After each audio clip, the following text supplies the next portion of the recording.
Hola, ¿qué tal? Muy buenos días. Nosotros somos el equipo 2 y estamos aquí para presentarles a ustedes nuestro proyecto morfológico relacionado con el tema de Anthrax. El equipo número 2 está conformado por Montserrat Gómez, Nicia Pérez, Claudia Sánchez, Daniel González, Arturo López y Hugo Carrera. Anthrax o Bacillus anthracis es un bacilo gram positivo esporulado anaerobio facultativo. Esto quiere decir que es un microorganismo grande que se dispone de forma aislada o en parejas de bacilos que produce el carbúnculo, lo cual es una herida necrótica negra asociada al carbúnculo cutáneo. En cuanto al tema de epidemiología, el Bacillus anthracis infecta a los herbívoros y a los humanos como huéspedes accidentales. Las personas que están en mayor riesgo son las que se encuentran en las zonas endémicas en contacto con animales infectados. Expuestos también pudiera ser aerosoles infectados y personas que viven en países industrializados. El Bacillus anthracis en ocasiones se ha utilizado como un agente del terrorismo biológico, por lo que se mantiene en severa vigilancia en países sobre todo como Estados Unidos. En cuanto a los agentes potenciales de bioterrorismo, les podemos decir de tres casos muy sonados o muy comunes, los cuales el primero fue por un terrorista japonés que realizó experimentos utilizando el Bacillus anthracis como un arma biológica en 1979, en el cual se utilizó el carbúnculo por inhalación. Hay otro tema u otro caso que es de la Unión Soviética, en el cual por un error, por un accidente se liberaron algunas esporas de Bacillus anthracis, el cual produjo en esta ocasión 79 casos, de los cuales 68 fueron muertes. Hay otro caso, del más sonado y el más reciente, que fue en el año de 2001 en los Estados Unidos, en los cuales empleados del servicio postal de ese mismo país fueron infectados con cartas que contenían el Bacillus anthracis. De esos casos, 11 casos fueron por inhalación y 11 casos fueron cutáneos. En cuanto a la fisiología y la estructura del Bacillus anthracis, se puede decir que es un microorganismo grande que mide de 1 por 3 por 8 micras, el cual se dispone a veces de forma aislada o en parejas de bacilos en las muestras clínicas, o bien en cadenas largas en forma de cercos tóxicos en un plásmido de gran tamaño. Cada una de estas proteínas, el antígeno protector, el factor del edema y el factor letal, no son tóxicas por sí mismas, pero dan lugar a unas potentes toxinas cuando éstas se combinan. Por ejemplo, la combinación del antígeno protector y el factor de edema originan la toxina del edema, mientras que la unión del antígeno protector con el factor letal conforman la toxina letal. El factor edema es una adenilciclasa de 89 kilodaltons que incrementa las concentraciones intracelulares de monofosfato de adenosina cíclico, mejor conocido como el AMPC. En esta imagen lo que podemos observar es una muestra de líquido cerebroespinal en el cual el bacilo se observa bajo la tinción Gram. Aquí se pueden apreciar bacilos largos en estructura, individuales y en pareja. Estos en ocasiones se disponen en cadenas largas que se entrecruzan desordenadamente entre sí. También se puede observar una espora central y las células redondeadas que podemos ver ahí son leucocitos que se muestran en un sistema de defensa atacando la infección. Hablando de características microscópicas y macroscópicas, en esta imagen se puede observar un microorganismo anaerobio facultativo, pero es un esporogénico en aerobiosis. Se le considera no exigente, por lo que crece bien en un agar con 5% a una temperatura de 35 a 37 grados centígrados por 24 horas, con o sin dióxido de carbono. En cuanto al carbunco cutáneo, se puede decir que aproximadamente el 95% de los casos de anthrax en humanos son de carácter cutáneo. Después de la introducción del organismo o de sus esporas germinativas, se desarrolla una pápula. Esta evoluciona rápidamente y se convierte en diversas pústulas malignas de color oscuro y muy hinchadas, pero indoloras, las cuales se pueden cubrir eventualmente de una costra.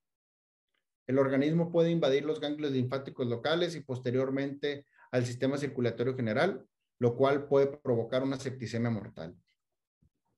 En cuanto al carbunco por inhalación, las esporas presentes en las partículas de menores de 5 micras penetran a los alvéolos pulmonares, generando una toxinfección que afecta a los pulmones y se propaga primero en los nodos peribronquiales y mediastinales. Más tarde, esta se pasa al torrente sanguíneo y a las meninges. Las esporas fagocitadas por los macrófagos alveolares se multiplican y es cuando se producen las exotoxinas y otros factores de virulencia. El periodo de incubación modal del anthrax pulmonar se ha estimado en 10 días, aunque el inicio del cuadro clínico puede tardarse hasta 6 semanas en aparecer. Esto puede confirmar la capacidad de las esporas para mantenerse viables dentro del árbol respiratorio o bien debido a que los inóculos son más pequeños o debido a los inóculos más pequeños, perdón. Aquí a la izquierda podemos observar una radiografía de tórax de un paciente afectado de anthrax pulmonar en el cual se muestra la extensión del mediastino. Pasamos a la siguiente. Estas son otras imágenes de rayos X. En la imagen de la izquierda podemos observar la presencia de mediastinitis por inhalación del carbunco. Y en la imagen de la derecha podemos observar la presencia en la placa posterior anterior del tórax. Se muestra una opacidad basal del pulmón derecho y borramiento del ángulo costofrénico homolateral. Esta es la imagen de la derecha, ¿no? En este tipo de imágenes, el dato radiológico de mayor relevancia es la adenomegalia bilateral con ensanchamiento mediastinal hemorrágico. También está la linfadenitis torácica masiva y la hemorrágica. Además de estos estudios, también se recomienda realizar un frotis de sangre periférica o de un exudado con bacilos gram positivos. Esto para encontrar en los hemocultivos el desarrollo de bacilos gram positivos del género Bacillus. Y también remitir la bacteria cultivada al laboratorio de referencia para identificación de la especie. Para este tipo de estudios se utiliza la técnica de ELISA, buscando los antígenos bacterianos más confiables.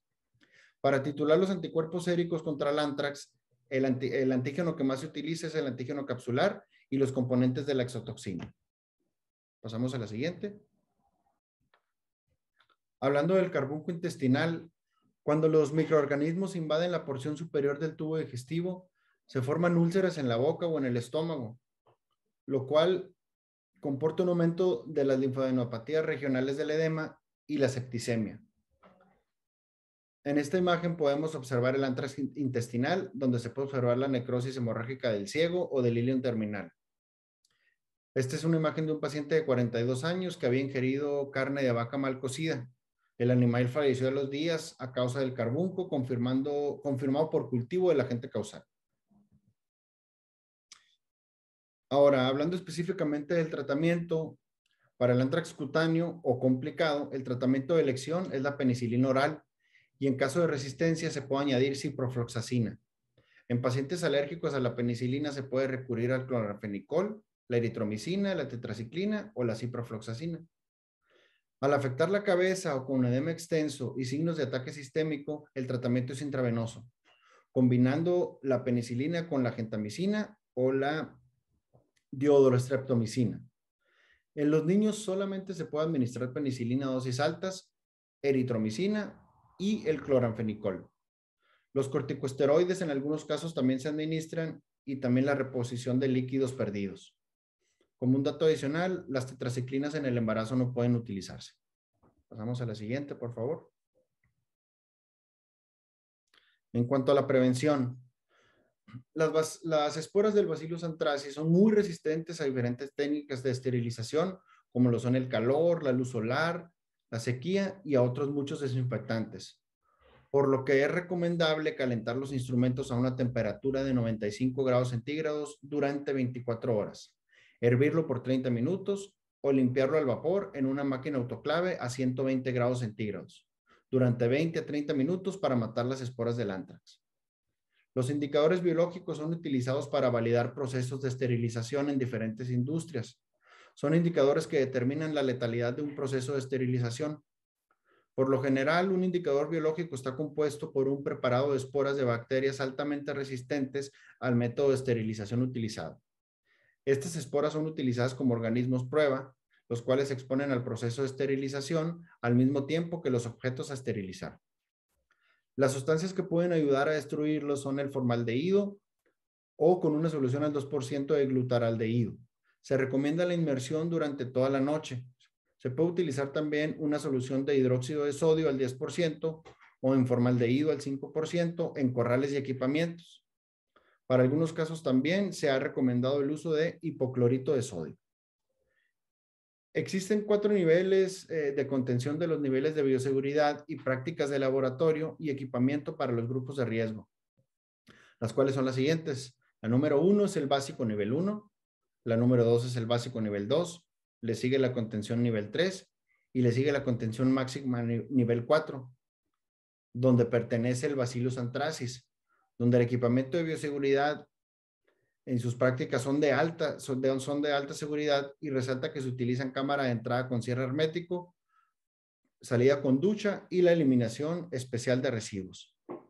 Las cabinas de seguridad biológica de clase 3 o los trajes presurizados junto con las cabinas de seguridad biológica de clase 2, la autoclave de doble puerta a través de la pared y el aire filtrado. Pasamos a la siguiente. Gracias. La vacuna del virus atenuado y en México no es una obligación para el ganadero administrarla, por lo que su uso depende del criterio del ganadero.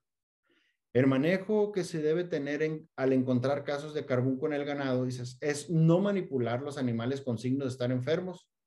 Al deshacernos de animales infectados, no se queman porque las esporas son resistentes a las altas temperaturas y se pueden diseminar, por lo que se debe de enterrar al animal.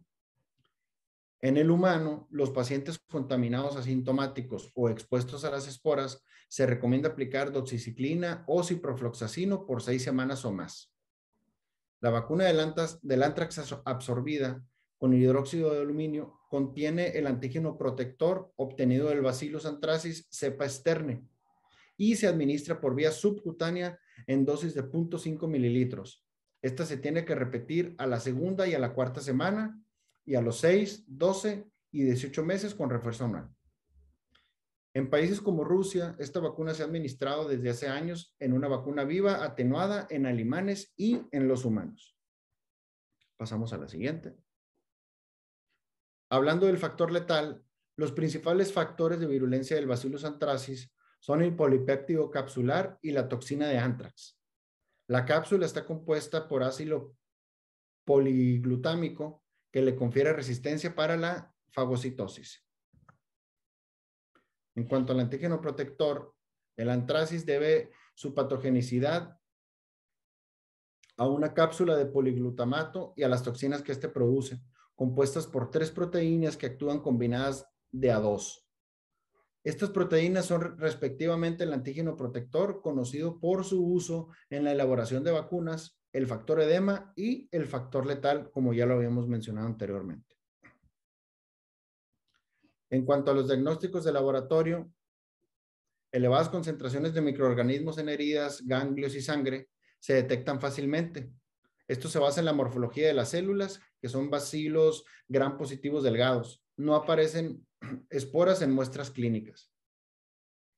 Por eso es que se necesita o se deben de realizar pruebas de laboratorio para detectar el Bacillus anthracis directamente a partir de una muestra de sangre.